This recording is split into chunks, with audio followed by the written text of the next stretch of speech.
আখেরি মোনাজাত শেষে ফেরার পথে এবারও সেই চিরচেনা ভোগান্তি। যানবাহন সংকটে অনেকেই ফেরেন পায়ে হেঁটে, পিকআপ ভ্যানেও চাপেন কেউ কেউ। এছাড়া চাপ ছিল ট্রেনেও, বগিতে জায়গা না পেয়ে ঝুঁকি নিয়েই ছাদে চড়েন দূরের যাত্রী। এ সংকট কাটাতে আগামী স্পেশাল বাস সার্ভিস চেয়েছেন মুসল্লিরা। বিশ্ব ইজতেমার প্রথম পর্বের আখেরি মোনাজাতে টঙ্গীর তুরাগতীর ছাড়াও আশপাশের এলাকায় মুসল্লিদের ঢল। মুসল্লিদের সুবিধায় ভোর থেকেই বন্ধ রাখা হয় টঙ্গী থেকে কামারপাড়া, গাজীপুর ভোগড়া বাইপাস ও আব্দুল্লাহপুর থেকে আশুলিয়ার বাইপাল সড়কের যান চলাচল। তাই আখেরি মোনাজাতের শেষে গন্তব্যে যেতেও হাঁটাই ছিল ভরসা। আধা ঘন্টা ধরে দাঁড়িয়ে আছে, কোনো বাসে পাচ্ছি না, আর আসলেও একটা সিটও নাই ওইগুলোর মধ্যে। দীর্ঘক্ষণ ধরে দাঁড়ায় আছি, বাট এখানকার যে লোকাল ট্রান্সপোর্ট অনেকক্ষণ যাবতে আমরা পাচ্ছি না। দু একটি পিকআপ মোটরসাইকেল ছাড়া তেমন কোনো যানবাহন না মেলায় তুরাগতীরে যাওয়ার মতোই ফেরার পথেও ছিল একই ভোগান্তি। এয়ারপোর্ট পর্যন্ত রিক্সায় উঠছে, আইনার পরে এখানে পুলিশ থামায় দিছে আর যেতে দিবে না। এখন দেখি কিসে যাওয়া যায়। যদি আমাদের ব্যবস্থা করে দিত, গাড়ি ঘোড়ার সিস্টেম করে দিত, তাহলে অনেক ভালো হতো, কিন্তু আমরা গাড়ি ঘোড়া নাই, এই জন্য হেঁটে হেঁটে চলতেছি। অন্যদিকে লম্বা দূরত্বে ট্রেনকেই বেছে নেন মুসল্লিদের বড় অংশ। বগিতে জায়গা না পেয়ে ঝুঁকি নিয়ে অনেকেই ছাদে চড়েন। এত সবের পরও মোনাজাতে সামিল হতে পেরে সবার চোখে মুখে ছিল সন্তুষ্টি। তবে আগামীতে এই দুর্ভোগ লাঘব করতে ঢাকার নানা প্রান্ত থেকে তুরাগ পর্যন্ত বাস সার্ভিস চালুর দাবি মুসল্লিদের। বন ইবনে কামাল, ইন্ডিপেন্ডেন্ট নিউজ, টঙ্গী। ইজতেমা শেষে বাড়ি ফেরা নিয়ে জানাতে যোগ দিয়েছেন সহকর্মীরা। শুরুতেই যাচ্ছে আদিলুর রহমানের কাছে। আদিলুর, আখেরি মোনাজাতের পরপরই তো মুসল্লিদের ফিরতি যাত্রা শুরু হয়ে গেছে, তো বাড়ি ফেরায় রাস্তায় কি ধরনের ভোগান্তি পোহাতে হচ্ছে তাদের?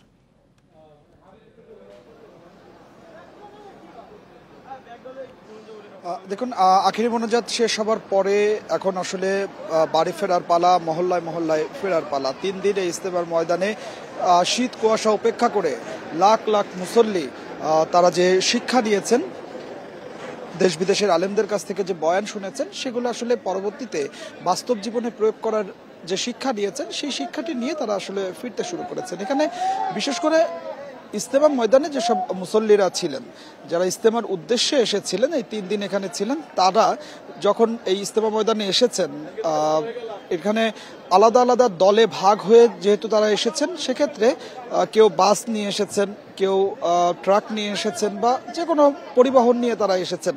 এই 3 দিন তাদের পরিবহনগুলো কোনো একটি নির্দিষ্ট জায়গায় রাখা ছিল। আজকে যখন ইজতেমার আখেরি মোনাজাত শেষ হয়ে গেছে, আখেরি মোনাজাত শেষ হয়ে যাওয়ার পরে তারা তাদের যে পরিবহনগুলো ছিল, নির্দিষ্ট পরিবহনগুলো, সেই পরিবহনগুলোতে ফিরতে শুরু করেছেন। তবে ভোগান্তিতে পড়েছেন যারা শুধুমাত্র আখেরি মোনাজাতের উদ্দেশ্যে এই ইজতেমার ময়দানে এসেছিলেন। তার কারণ তারা যখন ইজতেমার ময়দানে আখেরি মোনাজাতের উদ্দেশ্যে এসেছেন, তখন তাদেরকে পায়ে হেঁটে কয়েক কিলোমিটার হেঁটে তারপরে ইজতেমা ময়দান বা আশপাশে অবস্থান নিতে হয়েছে। এরপরে যখন আখেরি মোনাজাত শেষ হয়েছে, তারপরেও গণপরিবহন চলাচল শুরু হয়নি।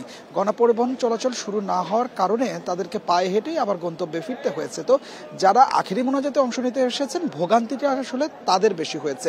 আর ইজতেমার উদ্দেশ্যে যারা এসেছিলেন, তাদেরকে আমরা দেখতে পাচ্ছি যে আখেরি মোনাজাতের পরে কিছু মানুষ চলে গেছেন এবং কিছু মানুষ অপেক্ষা করেন আখেরি মোনাজাত শেষ হবার পরে জোহরের নামাজ আদায় করে তারপরে অনেকে ফিরবেন। তো জোহরের নামাজ আদায় করেছেন, সেখানে এই ইজতেমা ময়দানেই তারা দুপুরের খাবার খেয়েছেন, খেয়ে এখন তারা তাদের যে গন্তব্য, সেই গন্তব্যে ফিরতে শুরু করেছেন। আপনাকে আরও একটি তথ্য দেই, সেটি হচ্ছে যে যেহেতু আগামীকাল থেকে দ্বিতীয় পর্ব শুরু হচ্ছে, একদিকে যেমন মুসল্লিরা চলে যাচ্ছে, অন্যদিকে আরেক দল মুসল্লি আবার ইজতেমার মাঠের উদ্দেশ্যে আসছেন।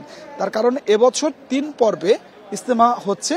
শুরাই নিজাম বা জুবাইরের অনুসারী যারা আছেন, তারা 2টি পর্বে ইজতেমা করছেন। প্রথম পর্বে ঢাকার একাংশ সহ 41 জেলা অংশ নিয়েছিল, দ্বিতীয় পর্বে ঢাকার একাংশ সহ 22 জেলা অংশ নেবে। তো এই 22 জেলার মুসল্লিরা আজকে আবার ইজতেমা ময়দানে চলে আসবেন। এসে তারা আবার তাদের যে তাঁবুগুলো আছে, সেই তাঁবুগুলো টানিয়ে সেখানে তারা অবস্থান করবেন। তবে আজকে কিন্তু যেসব মুসল্লিরা ইজতেমার ময়দানে আসছেন, তাদেরকে বেশ খানিকটা ভোগান্তির মধ্যে পড়তে হবে। তার কারণ হচ্ছে যে এই 41 জেলার মুসল্লিরা যখন ইজতেমার ময়দানে এসেছিলেন, তখন সব রাস্তা বা সব যানবাহন চলাচল স্বাভাবিক ছিল।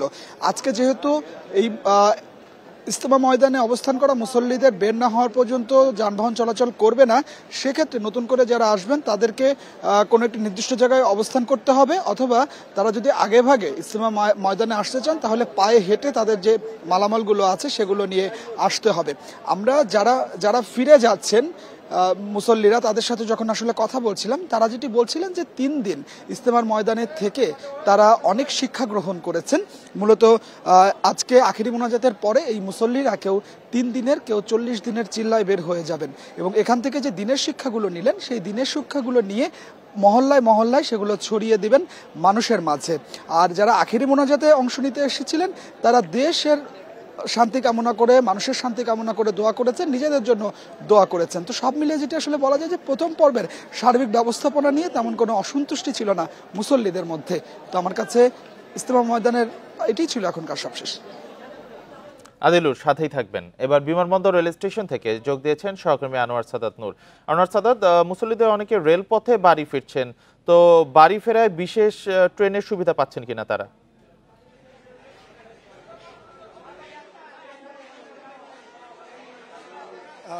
আখেরি মোনাজাত শেষে যে যার গন্তব্যে বা বাড়ির উদ্দেশ্যে 10:30 থেকেই বলা যায় যে মুসল্লিরা বের হয়েছেন।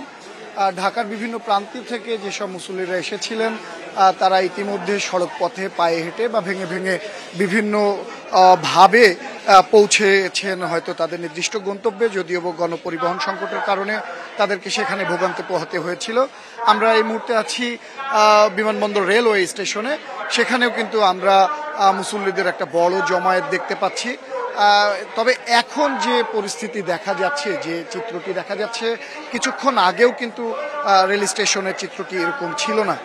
আখেরি মোনাজাত শেষ হওয়ার পরে যারা ঢাকার বাইরের বা দূর দূরান্তে যাবেন তারা কিন্তু রেল স্টেশনকেই বেছে নিয়েছিলেন, মানে ট্রেনকে, যেহেতু যাওয়ার অন্য কোনো বাহন তাদের কাছে ছিল না। তখন কিন্তু এই রেল স্টেশনটি মুসল্লিদের পদচারণায় গমগম, মানে সমাগম ছিল।